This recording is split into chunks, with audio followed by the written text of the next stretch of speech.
Hey, hi. Welcome to Someone Else's Movie, the original podcast where an actor, writer, director, or nebulous industry figure gives a little love to a movie they didn't make. I'm Norm Wilner. I'm a programmer at TIFF now, and this is the other thing I do. My guest this week is Julianna Notten, a Toronto filmmaker who's just released their first feature film, Erin's Guide to Kissing Girls, a comedy about two middle school BFFs whose bond is tested when one of them becomes obsessed with the new girl in their class. It just opened at the Carlton in Toronto, and it's available on digital and on demand across Canada right now. It's charming. You should see it. Julianna picked Charlotte Wells' Aftersun, a study of a father and daughter on vacation at a resort in Turkey sometime in the late 90s or early 2000s. The father, Callum, is played by Paul Mescal, who's just been nominated for an Oscar for Best Actor. The daughter, Sophie, is played by the equally remarkable Frankie Corio. And the more we watch the film, the more we realize we're watching Sophie's memories of Callum, and led to understand why this trip was so significant for her. It's a masterpiece, plain and simple. And given that my own father would have turned 80 this week, it's one that can't help but land very personally. But I'm glad we got the chance to talk it through. This is Someone Else's Movie. I mean, I'm always a sucker for a good coming of age film. And I think you had the same experience where this film just emotionally wrecked me in a good way. But it's just so unbelievably beautiful and subtle. And I just really love the visual storytelling too, in terms of how it captures childhood memories so well. Because I feel like that's something that I'm always chasing after, is this feeling that you have from being a kid. And this film does it so beautifully. And I just haven't been able to stop thinking about it since we saw it. I had heard a lot of things about this film. And so going in, I was kind of expecting this gut punch, and I was watching most of the film and I was like, this is really good. This is beautiful, but I'm not feeling punched in my gut. And then the third act happens and I was just wrecked. And after the film, my wife and I are just sitting there in the cinema, and I was like, I can't get on the subway right now. I need to walk home and talk about this film with you. So that's what we did. And we just walked home and talked about it for 45 minutes. But yeah, it's just this really beautiful piece that has I think is going to stick with me for a while. I came at it, I basically saw it blind. I caught it at the Press and Industry screening on the first day of TIFF, 4 p.m. I had a little window. It was the one day I wasn't really doing much of anything. Yeah. So I caught 3 films in a row. I've been there. Aftersun, RMN, Christian Mungiu's film, and Living, the Bill Nye movie. And it laid me out. I didn't know what I was expecting. I only knew that Charlotte Wells' short films were really highly regarded. I didn't. I'm ashamed to admit I didn't even know who Paul Mescal was. I'd seen him in The Lost Daughter, but because I never watched Normal People, I just missed the whole phenomenon of him. Yeah, I know him from Normal People, and just phenomenal in that as well. So I'm told. Yeah, but this was the first time I've had any real long-term. He's in The Lost Daughter for maybe 20 minutes of footage, but barely speaks. He's just in the background effectively. And he just had me right away. The device of the film, the way that we're brought into it with the camcorder noises, which are, strangely my ASMR is old. that and computer dial-up sounds. They just immediately take me back to a window of time when that was, it was in the air everywhere. And her tenderness towards him, towards both characters, but the slow dawning of understanding within the structure of the film, letting us know what we're watching and why and what we're looking for. Yeah. Oh my gosh. And then that final shot, which is so smart and so simple. But yes, I was supposed to get up and run to the next movie, and I just sat there while the theater emptied out and just sat in it and took my time, got up, went to the next thing. And really, RMN is very good, but it's not personal in the way that Aftersun was for me. And then, of course, the fun bit is my father died. Oh my gosh. 6 weeks later.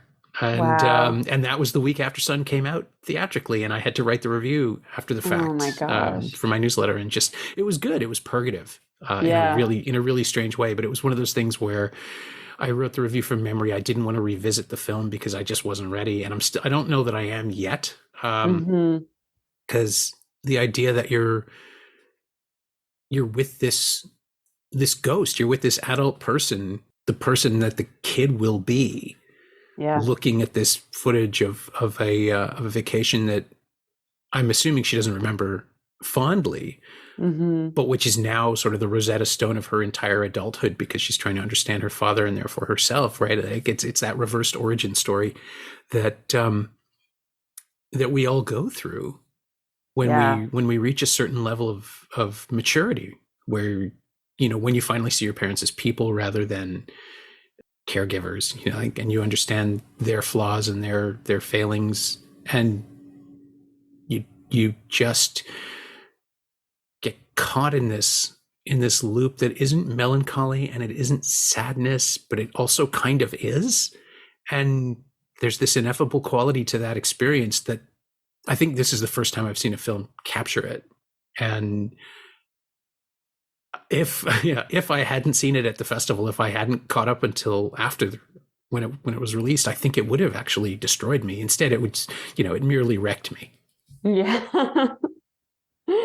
I mean, yeah, like that's exactly it. And I feel like there's a version of this story that like is maybe more traditionally Hollywood, that like is more like, crying and yelling and like, monologues and like things like that. And it's just sort of like this like quietness about it that like makes it so heartbreaking and so beautiful. And like his mental health is never treated as spectacle. And like, we only really know as much as Sophie does in the film, which is interesting in of itself. But what I also thought was really cool about it is that, as soon as like you kind of realize what is going on by the end in this sort of like gentle easing in kind of way, like you find yourself also sort of wanting to race through the film again, like through the memories of it as well, to just sort of like pick up all the pieces, which, it's cool. What I watched it for the second time just yesterday. And like there's just so many things that are also so deliberate that I didn't pick up on the first time. Oh yeah. I don't know, like there's I don't know, like even the fact that like they're on the raft and he's saying like, I want you to know, like, you can always talk to me. You can always tell me like all these things like about like drugs and parties and like kids and like kisses and whatever. I was like, oh, that is like so heartbreaking, like knowing that like he knows he might not necessarily be there, but he's still telling her like, you can talk to me about this. And I was like, it just got me in a whole new, I was like, oh my gosh. Yeah. The thing I keep coming back to was that there's no writing on the cast. That it's simple. It's a visual signifier that something has happened, and we never know what. We never know the full scope of so many things. I mean, is Callum drinking too much? He might not be. He might just be drinking an ordinary amount for someone who's on vacation. But we see it constantly.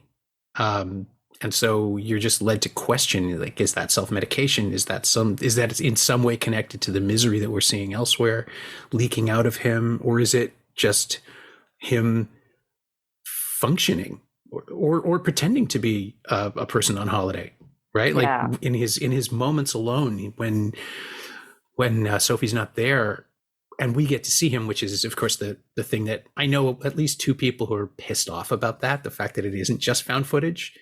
But it's memory, right? I mean, it's a reconstruction. So we're allowed to imagine I suppose Sophie's allowed to imagine what things were like when she wasn't around for him. But the fact that so much of it is a blank that has to be filled in is really striking to me. The fact that the cast has no writing on it just tells me he doesn't have anyone. Yeah. There's just there's no one, and that's it, right? We don't know how long it's been since he last saw Sophie. We only know that they're together now, and he's incredibly awkward. She's awkward in a different way, because when you're at that age, you want to go have adventures, and no matter what his circumstance, he's not going to want the same adventures as a child. Yeah.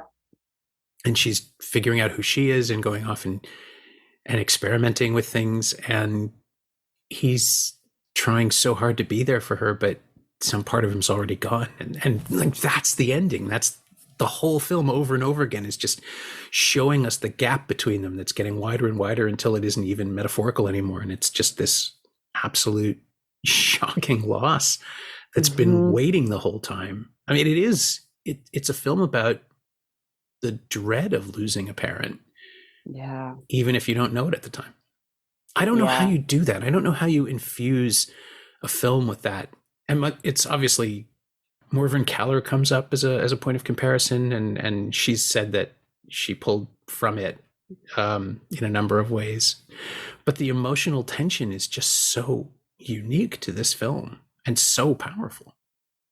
Yeah, it's like, and the tension is something that's so interesting throughout the film, in that, like, it's sort of like building to something, but you're not quite sure what, and you're like kind of dreading something, that's coming. But, it seems like most things are like fine, and like, they seem to have a good relationship, but like, even I found, like, with the score, like they do like such a good job of sort of creating this like dreamlike sequence, while also like building this kind of like unease. And I felt like it almost sounded like cicadas, like this, like, late summer feeling. And all the things about the cast also just like hit so true. And that scene in particular where he's cutting off the cast in the bathroom, like that is like the whole film right there. Like the way that they're lit, and like what's going on, and like him just like keeping his voice even though he's in like this pain, like trying to get this cast off, and just keeping his voice even and not letting her know, like, this pain that he's in. And this comes right after a scene where he's like, oh, you can tell me anything, right? I want you to be able to like tell me things, but then he's not providing that to her at all. That comes back to parents and children, right? Like the idea that every child sees their parents as someone who's there to protect them no matter what. And he is so incapable of holding himself together that she must know. And that's the thing that I kept coming back to as well. Watching the footage is like, oh, you're looking for the thing that you already know, but you're trying to find hard evidence. And why? Like, what moment now? She's become a parent herself. We hear the baby. And the feeling that she's, I still don't know. And I don't know that I'll ever really, truly know, which of course is the whole point of the film. But we don't know if she's looking because she's looking for signs in herself that she missed, something that he's doing that she might be repeating. Like everybody, when they become parents, apparently fall into the trap of processing their parents' behavior for the first time. I only have dogs. That's my deal. It's fine. I think it's better for everyone. But it is so strange to suddenly realize that we are just sort of the buckets of DNA, and whatever we inherit is ours to deal with. And so I thought about this, and I wondered about it watching the film, and then I stopped thinking about it because the present day, the memory overwhelms you, and you get pulled into the immediate drama. But the idea that it's not a hall of mirrors exactly, right? Like it's the thing you get when you point a camera at a television set. You get the infinite regression, which becomes a kind of a memory wormhole for Sophie. I think that's the only way I can articulate it. And it's way too complicated the film is too simple. The film doesn't need this level of interrogation because it's all so like its heart is right there on the screen. Yeah. Yeah, no, absolutely. Like I think she's also like because it's implied all or they say like it's her birthday that day. And like I think like also the fact that she's approaching this age or an age that, you know, her father is or never got to be. Yeah. As like Charlotte Wells has talked about, like that was sort of like the inspiration behind the film. Like that sort of like causes her to look back and you know, it's painful, but you're left at the end with like this feeling of like catharsis, like, you know, looking back is always I I think it's there's this idea of like how memories get trapped in your brain after someone has passed as well. And everything sort of has been like given this extra meaning when like it may not mean something and memory is unreliable and you think you can remember it so perfectly. But, you know, there are these gaps and whether, you know, it actually has, I don't know. Yeah, no, the research into the creation and maintenance of memory is absolutely fascinating. There's one theory that says every time you remember something, you subtly rewrite it. Yeah, because it's so wild to think about. Yeah, because it's more intense the next time and the next time and the next time. Your brain is delving further, and so it's like lossy compression. You fill in the gaps, and you don't always get it right. Yeah, exactly. I think like the visuals also do like a really good job, as I like mentioned before, in like capturing that feeling.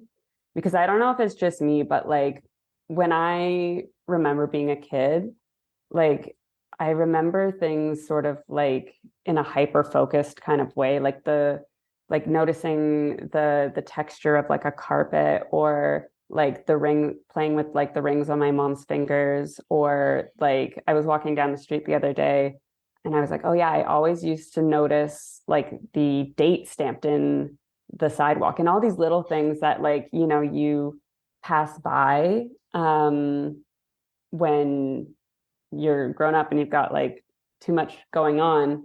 But as a kid, you are like so focused on all these like little details and the way that you see the world. And I just felt like the visual style did such a good job of like, you know, it's more nuanced than just taking a camera from a lower angle and looking up, which like it does sometimes, but like, you know, you're seeing things like out of the corner or really close up, or you're focusing on the breathing of like your father. Like all those things really just hit home for me. Because like I said, like I feel like I'm always chasing these feelings that I had at this age because it felt like so specific and unique, and like the way that you look at the world is so fresh. Which is why I think I'm like attracted to coming of age stories and you know, in both consuming and creating.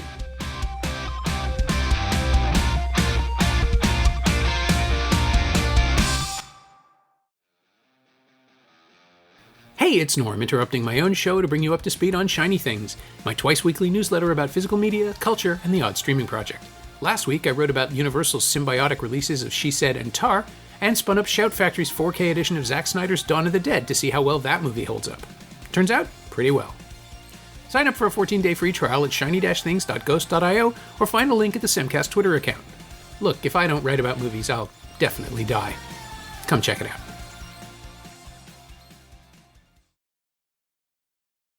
It's the thing that I think I'm least interested in as a writer, because in my mind there's only one story and they've already been told. Like that story has been told a million different ways, and it's not that the genre can't produce masterpieces, because it's clearly still happening. And every new generation will have a new take on how they get into it, how they're like a new way in to tell the same story. The device in Aftersun is like, we've seen this before, but it's never been applied in this way to the emotional intimacy and the immediacy of it. But I think it's also because I'm not interested in my own origin story. I was there, and it wasn't that, like, it was pretty boring. I was just a reader. My parents divorced when I was 10. What else is there? Like there's like, I'm somebody who spent his entire adolescence in his head. I've always been 40, but I am amazed to find people who can recall the textures and the evocation, in a way that they're doing right now. Something seems to have shifted in cinema, where, and I was wondering too if it was the pandemic that started it, where people were alone with their thoughts for longer than they'd ever had to be before. And we had this burst of movies. The Fabelmans is one, and Armageddon Time, James Gray's film, and this, and I think there's another one too that I was just, When You Finish Saving the World, Jesse Eisenberg's film. This wave of movies that are all about how kids are hostage to their parents. And not just in terms of we're going this place today, but when I leave you, whenever that will be, that will scar you forever. And there's nothing either of us can do about it. And clearly this is the whole point of Aftersun. But it's also about Sophie as an adult grappling with that same thought that she's probably only just had, right? That feels like the spark, that feels like the genesis of the whole movie. But to come out the other end with a film like this, that's so utterly heartbreaking and naturalistically acted. We haven't even spoken about Frankie Corio, who I don't know that isn't the best child performance I've ever seen. It's so good. Like the way that she's able to straddle like the silliness of that age while also like the maturity and like observance that like you can have at 11. And I feel like, that age can sometimes get a bad rep, but like they truly are like so observant. And like the way that like one of the scenes where she's saying like, oh, I have like so-and-so as a teacher next year. And he's like, oh, the one from Glasgow. And she's like, you like, why do you know that? Like, and she like picks up on that right away. And like, she knows that he's smoking, and she knows all these things, while still just being like this like goofy young kid. And I think this is like also like credit to Charlotte Wells for just like making Frankie feel so comfortable on set and so comfortable with Paul. But yeah, like just two powerhouses just delivering amazing performances. Yeah, this is one of those films where I just want to watch the dailies. I want to see everything they kept. Everything they didn't keep, everything that worked its way through, all the different cuts of any given scene, however many takes there are. It's just, you feel like you're looking through a window into a real relationship, which is so rare and this is an art form that is based on creating that. Absolutely. And sometimes you can, you'll see a movie and think, oh, that was really well done, or wow, that was a great speech, or this monologue is phenomenal and this actor should get more work. But I was watching strangers. I was watching a father and daughter that I'd never seen, that I'd never met before, just existing for 90 odd minutes. And apparently they rehearsed for 2 weeks and went to a resort to get that down. But even when they're not together, you sort of feel the bond, which is like those little hesitations in Sophie's decisions where she's clearly just wondering if she can get away with something, and that's her dad's influence.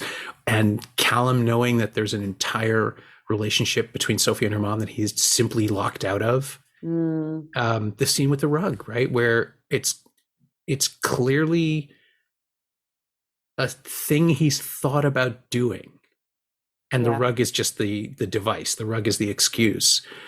but it's something he's like, you just feel it in Mescal's performance. This is a performance of competence. Like he's pretending to be, oh yeah, this is nothing. This is no problem. We know he doesn't have money. We know he can't afford it. He probably can't even pay for the shipping. Yeah. In fact, he can't, right? Because they take it back she takes it back on the plane, doesn't she? Or no, sorry, I'm imagining that. Yeah, that didn't happen. I don't think so. But I just filled that blank in myself. But she has the rug. We know that.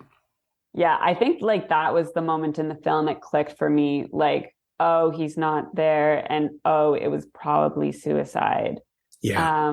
I don't know, like, why it was that moment, but I think it was just sort of like knowing that he couldn't afford it, but he still bought it. Like, felt like, I was like, oh no. And then they like show her with it. Yeah. Yeah. There's even a moment. I mean, I don't, speaking of memory, I remember it very clearly. I don't know if it's actually real, but I remember a moment where he thinks about it for a second. He's doing some kind of calculation in his head, and whether it's math about money or time, I don't know. And that haunts me. That and the scene where Callum wades into the water, into the surf, and you brace yourself. And then he just shows up in bed crying. And now I think it was a rehearsal. Yeah. So she's giving us everything. And this again is Sophie filling in the blanks of her videotapes, because there's no way that was filmed. She couldn't know. But maybe because she does know how he died, she's filling it in that he tried something, experimented with it. He was wet when she found him. Maybe that's the answer. It feels like someone turning it over and over and over again, like a prism looking for the answer. Yeah, absolutely. And like, I just love how much she trusts her audience, and like in all of the things that are like not said. I was sort of braced for people to reject it. When I first saw it, I thought, I was so, every time someone said they loved it, I was so glad. Yeah. Because I think it's like an empathy test. If somebody tells me they don't like it, I can't talk to them anymore. Yeah, it's true. Cause like it is a slow burn, and it is not everyone's cup of tea, but I haven't talked to anyone who's like regretted seeing it. Yeah, that's fair. Yes. I mean, it won the Toronto Film. I was so happy. I wasn't part of the deliberations because I was working that day, but it won the TFCA's picture, director, actor, just swept, which never happens for first feature. But I think it's undeniable. Like when people see it, they just have to. I was actually surprised as a result that it didn't do better in the Oscar nominations. Just one nomination for Mescal. Yeah, that broke my heart. I was like, this is like by far the best film that I've seen this year. But she'll be back. She'll get another shot. Back, I don't like they'll all have more chances. Every single one of these people, if they choose to, is going to be legendary, I think. Or they'll be chasing this high forever and just disappointing themselves. Yeah. But it's it's such a tiny, perfect thing that you want to protect it. Like you want to throw yourself on it and keep it safe. And then of course that's how Sophie feels about Callum. That's like, it's made you, it's put you in her head so fully that what was it? 5 months later, I haven't left. I know. Yeah. And like, I know I'm going to be thinking about this film for a long time, and I'm like, so curious to know, like, also like what her process, like writing this film was, and like what, a first draft was like, and how many attempts it took her to like finally get down to like the core of it. Because like the closer you get to the truth and the closer you get to,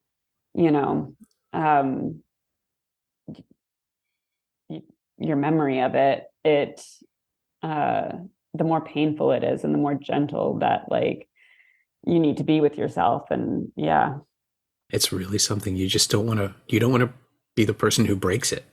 No. Yeah. Had you seen her short film? Had you seen Tuesday? I have not. No. This makes me want to go back and look at all of her work now and see, what has led her to this point. But yeah, she's definitely someone who I will be watching for a long time now. Yeah, I almost had her on the podcast. We were Oh, supposed to really? do it, yeah, and apparently she's very shy. But Yeah. I would have been really good. I would have been very Yeah. gentle and accommodating. Oh, I'm sure. Oh, it hurts. I'll get her sometime. We'll talk Yeah. it through. It's just, and I don't doubt that she'll be back, that there'll be something else. It's Yeah. sort of the feeling I got from Joanna Hogg's first film from Unrelated 15 years Mm, ago. And she's working in a very similar register. And actually, this and The Eternal Daughter, Joanna's current film, mm, are really intriguingly in conversation with one another. They're both about mm. children haunted by their parents, Yeah. even though the parents are right there in front of them. Yeah. Have you caught up to that one yet, or? No, I haven't. I'm doing a lot of catching up. It happens. You had a movie come out. I Yeah. mean, you've been working. Well, that's I guess kind of what I was gonna say is like it like as a filmmaker, I think people expect you to be able to, I don't know, like promote and talk and whatever about your film, not even like your film, but just in general about like films in a certain way. And I can like relate to Charlotte in terms of like being nervous about like coming on the podcast and like, taking up space. Like I find it like so much easier to be on the written page, Okay. as opposed to uh trying to express myself verbally. I was talking about this earlier in therapy because I'm like, oh, I'm doing like all this promo for my film right now, and it's so nerve-wracking and exhausting. And like people sort of expect a certain thing from me, but I feel like I need space that I don't have like in these moments.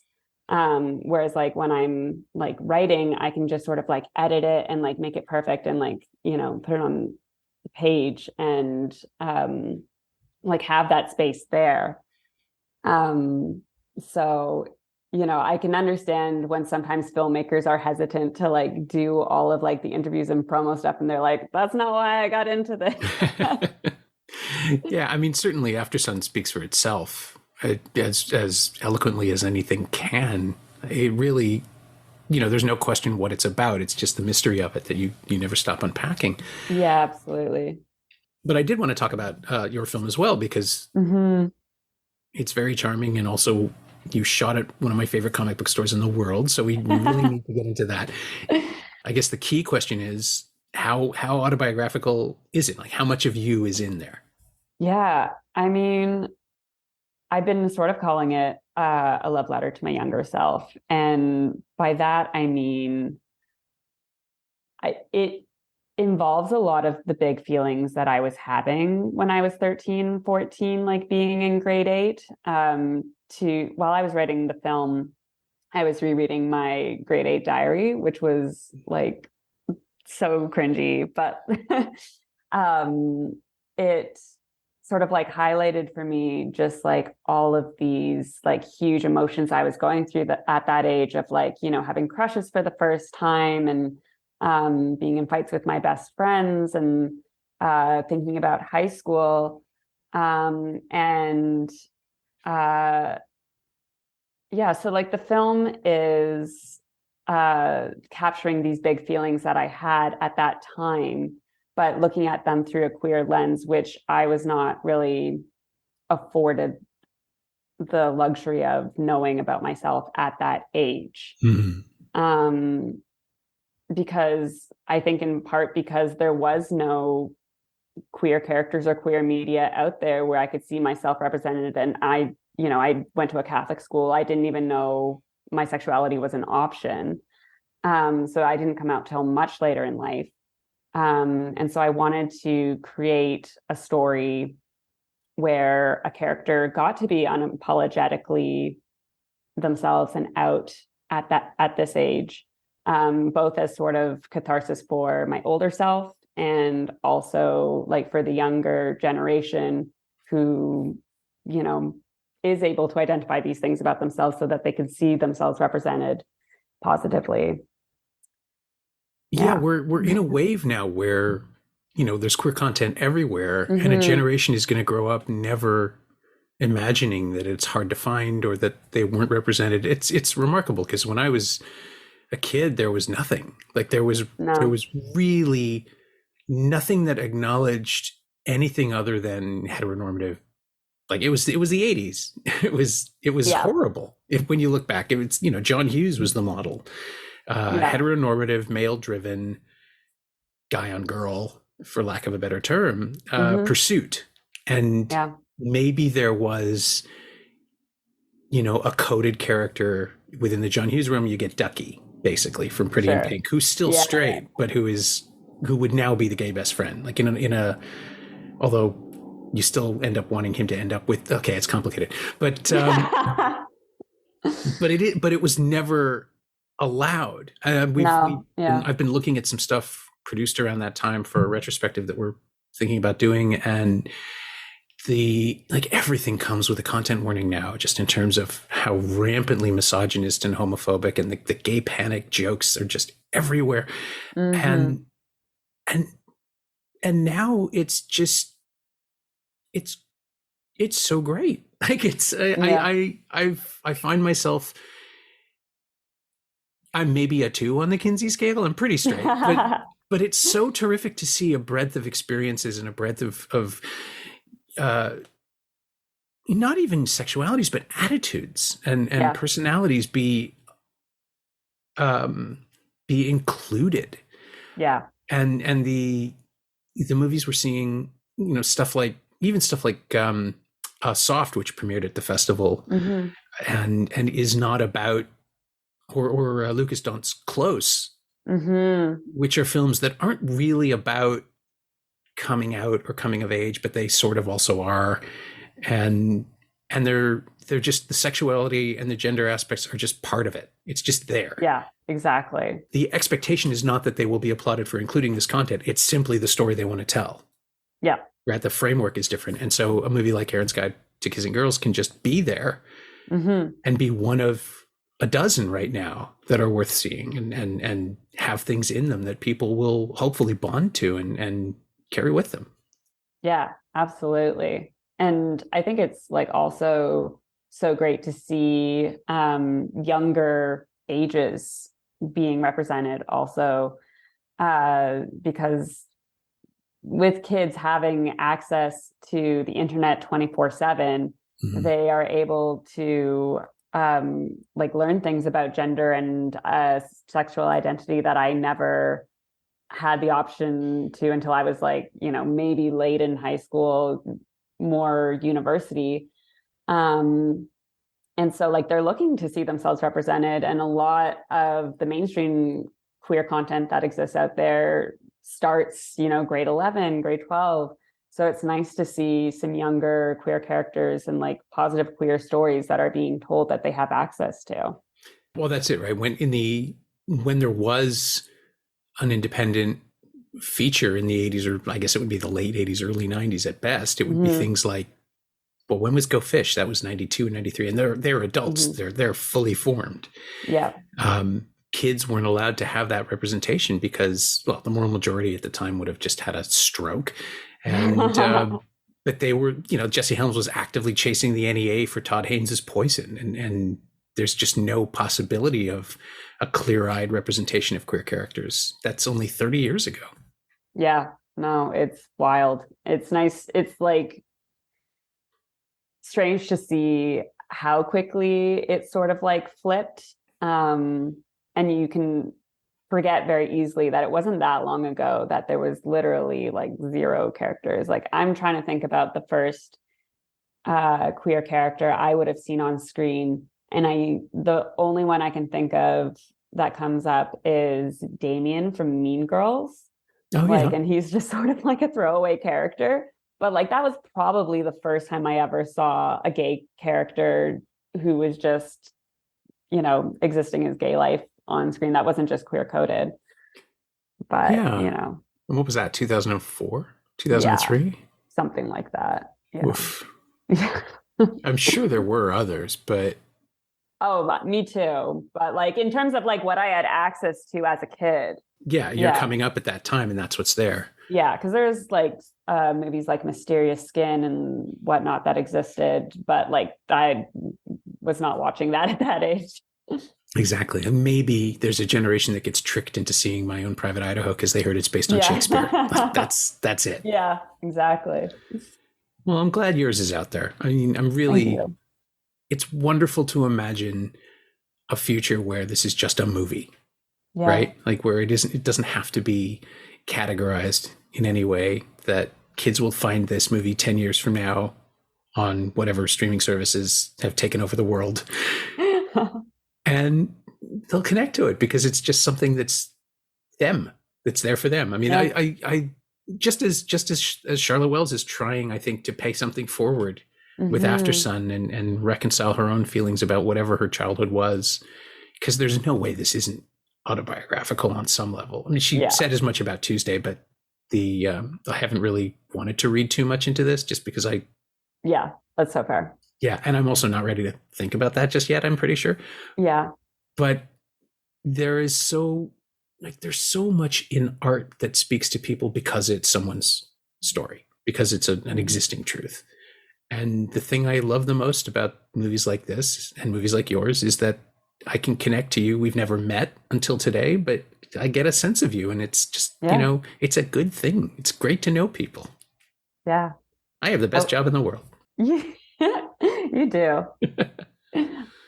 So, yeah, I mean, obviously the usual closing question doesn't apply because you shot this before you saw Aftersun, but I would usually ask if there was something that you lifted or borrowed or outright stole from the film that you brought on. Is there something that you plan to steal? Is there something that you want to use that Charlotte Wells did in Aftersun that resonated with you? I mean, yeah, I love that the film kind of does less in a way.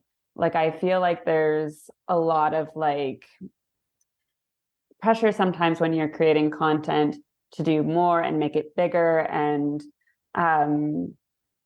create a spectacle.